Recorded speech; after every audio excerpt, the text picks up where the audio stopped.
एक बार की बात है। एक जंगल में पक्षियों ने एक सभा बुलाई और इस सभा की अध्यक्षता उल्लू कर रहा था। उल्लू ने ही सभी पक्षियों को एकत्रित किया था ताकि वह कुछ महत्वपूर्ण जानकारियां सभी के साथ बांट सके। इसलिए उन्होंने सभी को एकत्रित होने के लिए एक सभा बुलाई। सभी पक्षी वहां पहुंच गए। उस समय उस बुद्धिमान उल्लू ने सभी पक्षियों को एक सलाह दी। उल्लू का कहना था कि जब भी बलूत एक प्रकार का फल होता है जिससे जहर बनाने का काम किया जाता है, तो उल्लू ने उन सभी पक्षियों को यह सलाह दी कि बलूत के फल के पौधे में अंकुरन होने लगे हैं, तभी वे जमीन से खींचकर उखाड़ दे और उसे अधिक बढ़ने ना दे, क्योंकि इसी के फल से पक्षियों को पकड़ने का जहर निकाला जाता है। उल्लू ने पक्षियों को यह भी सलाह दी कि वे मनुष्यों द्वारा बोए हुए अलसी के बीज भी उखाड़ डालें, क्योंकि उसका पौधा उन लोगों के लिए खतरनाक हो सकता है। यह बात उन्होंने पक्षियों को बहुत ही आराम से समझाया ताकि इन पौधों को बड़ा होने ना दिया जाए और इससे घना जंगल के रूप में विस्तृत ना होने दिया जाए। परंतु पक्षी कहाँ उसकी बातों को मानने वाले थे। पक्षी ने उसकी बातों को यूं ही टाल मटोल दिया।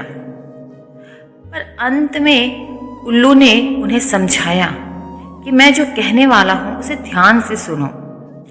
एक व्यक्ति जो उधर से आ रहा है, तुम्हें दिखाई दे रहा है, वो धनुष पकड़ा हुआ है अपने हाथों में। इसे ध्यान से देखो। यह पैदल चलने वाला आदमी पंख लगे हुए ऐसे तीर चलाएगा जो हमारे जैसे पक्षियों से भी तेज चलेगा और उसका तीर सीधा हमारे सीने में चुभ जाएगा और हमारी मृत्यु हो जाएगी। पर उसकी सभी बातों को पक्षी नकारते चले गए। पक्षियों को ऐसा लग रहा था जैसे यह उल्लू अहंकारवश ये सारी बातें कह रहा है। इस उल्लू को अपनी बुद्धिमानी पर कुछ ज्यादा ही अहंकार हो गया है, इसलिए यह हमें जो मन सो ज्ञान की बातें सिखा रहा है।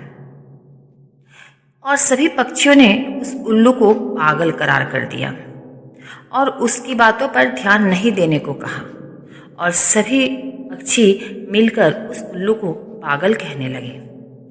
परंतु धीरे धीरे समय बीतता गया। एक दिन गुजरे, 2 दिन गुजरे, 1 महीने गुजरे, साल गुजरा और यथा जैसे जैसे उल्लू ने जो जो बातें कही थी वह बातें सत्य साबित होने लगी।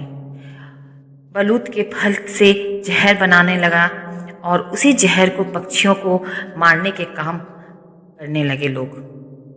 और लोगों ने ठीक वैसे ही तीर चलाने के लिए पंखों वाला तीर बनाया जो सीधा चिड़िया के जाके सीने में ही लगे और सभी पक्षी एकाएक करके मरने लगे और मृत्यु के मुंह की ओर जाने लगे।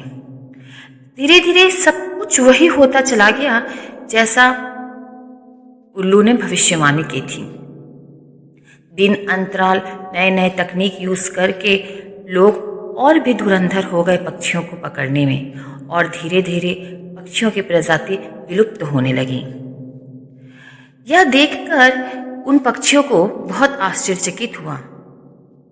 उन्हें लगने लगा कि उल्लू सच में बहुत ही बुद्धिमान पक्षी है। उसने जो जो भविष्यवाणी की थी उसकी सारी भविष्यवाणी सत्य साबित हो रही है। और यह देखकर सभी पक्षी उससे सलाह मशवरा लेने पहुंच गए कि अब आगे क्या किया जाए। और सभी अब उसका बहुत ही मान सम्मान आदर करने लगे। पर कहते हैं ना, अब पछतावत होत क्या जब चिड़िया चुग गई खेत। अब पछताने से क्या होने वाला है, जो होना था सो तो होता ही चला जा रहा था। उल्लू को उस वक्त पागल करार कर दिया गया, जिससे दुखी होकर उल्लू ने इन सभी को सलाह देना ही छोड़ दिया। और अब पक्षी बहुत परेशान हो गए कि अब वो कैसे बचेंगे, इस मुसीबत से उसे कौन बचाएगा। पर अब कुछ भी हो जाए, इस मुसीबत से पार पाना इतना आसान नहीं था। तो दोस्तों, कई बार हमारी जिंदगी में भी ऐसा होता है। हमें सलाह देने वाले तो अनेक मिलते हैं, परंतु सलाह ग्रहण करने वाले बहुत ही कम मिलते हैं। कई लोग जिन्हें आप सही सलाह देते हैं वह आपकी बातों को टाल मटोल देते हैं, काट देते हैं और ऐसे आचरण करते हैं जैसे कि आपसे बड़ा पागल तो कोई है ही नहीं। ये हमारी निजी जिंदगी में भी कई बार ऐसा हमने भी अनुभव किया है।